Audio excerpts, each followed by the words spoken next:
You know a layout is working when it feels expensive before you even notice the details.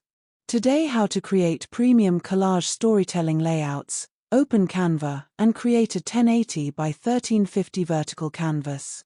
Start by inserting one tall rectangular frame slightly off-center and place your main image inside, adjusting the crop carefully to highlight the subject. Add two smaller supporting frames near the top and bottom edges to create visual storytelling flow.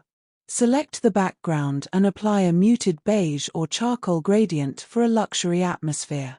Duplicate the main frame, enlarge it slightly, and place it behind with reduced opacity to create smooth layered depth.